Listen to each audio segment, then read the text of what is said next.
I want to tell you about the day I wore the wrong dress to the right wedding. Not my wedding, I'd already had that. 7 years earlier. A garden in Westport, Connecticut. 70 people who loved us. A 3-tier vanilla buttercream cake we argued about for 3 weeks straight. And a man who looked at me like I was the only thing in the room worth seeing. I believed him. For a long time I believed him completely. My husband's name is Marcus.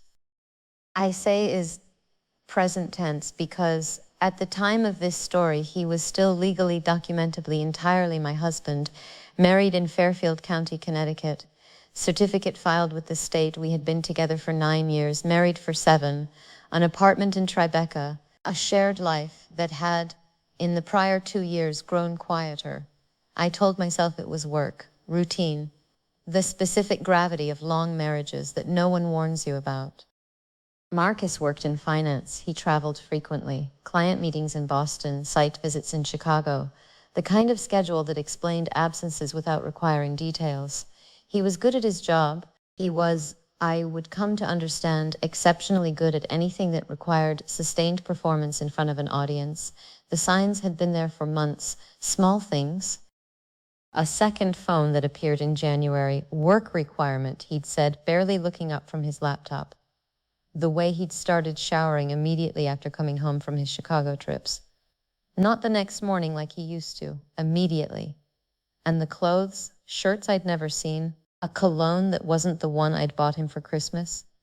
Details so small I dismissed them one by one.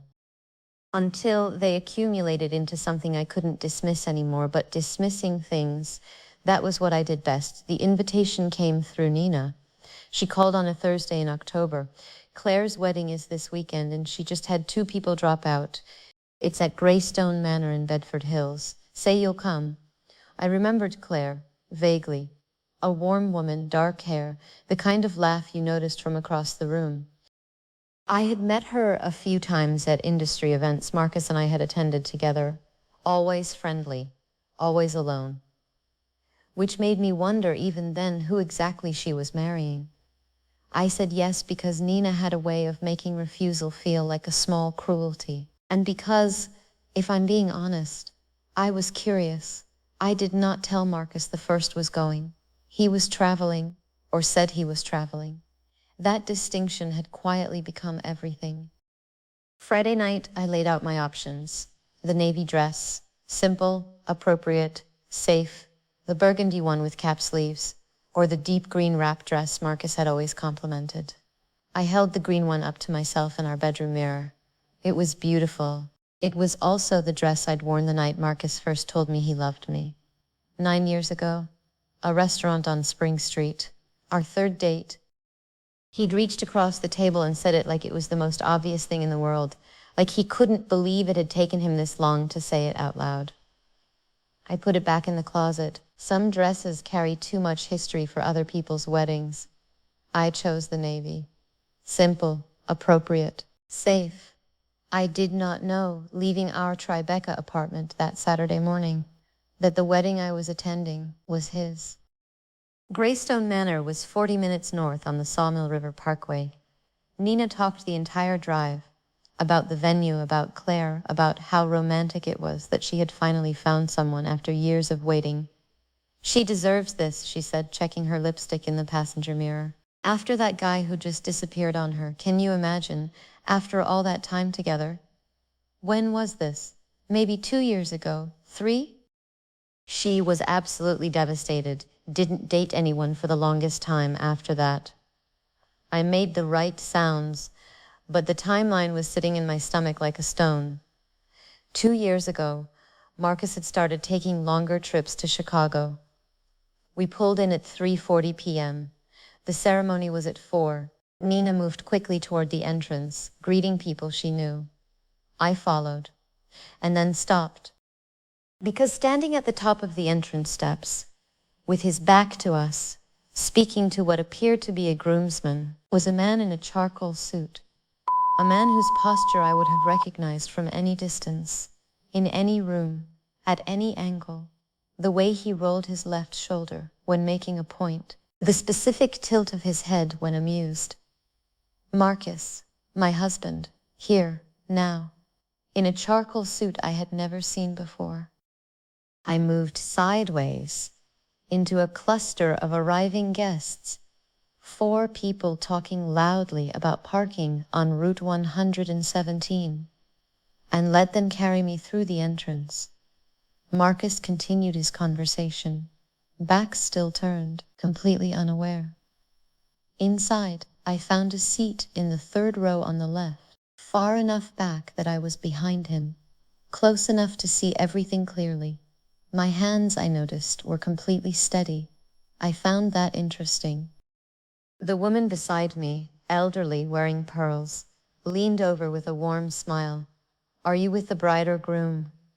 The question hung in the air between us, a question with only 2 possible answers, both of them true, both of them impossible. "The bride," I said, because it was simpler. She nodded approvingly. "Marcus seems absolutely devoted to her. You can see it in the way he looks at her." "Marcus." She said his name like it was perfectly natural, like everyone in this room knew exactly who Marcus was, who he was to Claire. I smiled and agreed. What else do you do when someone describes your husband's devotion to another woman at that other woman's wedding? You smile, you agree, you sit very still, and you wait to see what happens next. Claire entered to Pachelbel's canon. She was luminous. The way women are luminous when they believe they are standing in the most honest moment of their lives. She had no idea. I watched her walk toward my husband and I thought, she is not the villain of this story. She was given a version of a man, trusting, as anyone would, that the version she was being given was complete. It was not complete, it was edited, curated.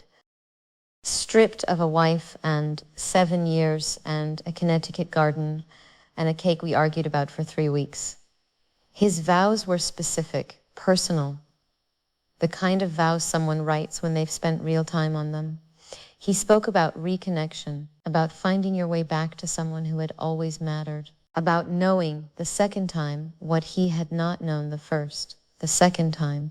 He said that in a room of 80 people, not one of whom understood what those words actually meant, except the woman sitting in the 3rd row on the left, in a navy dress, with completely steady hands, and a marriage certificate filed in Connecticut. When it ended, the room rose.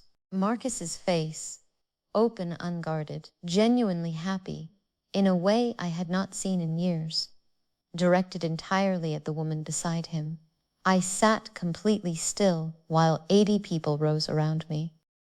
And I watched my husband walk back down the aisle of his 2nd wedding with his first marriage license filed in a cabinet 40 minutes south on I-95. Then he slowed near the end of the aisle. An older guest in a navy suit touched his arm. Marcus turned, smiled, accepted the congratulations with the gracious warmth of a man who had never doubted this day would come. And in the turning, his eyes lifted above the crowd, scanning. The way his eyes always scanned a room, automatic, proprietary, the habit of a man who likes to know exactly what he owns and exactly where it is. 3rd row, left side. The elderly woman beside me turned away. The couple in front separated, their heads no longer blocking the sight line. 1 foot of open air between us. And then his eyes reached mine. For exactly 3 seconds, we looked at each other. Part 2 drops tomorrow. Subscribe. Don't look away.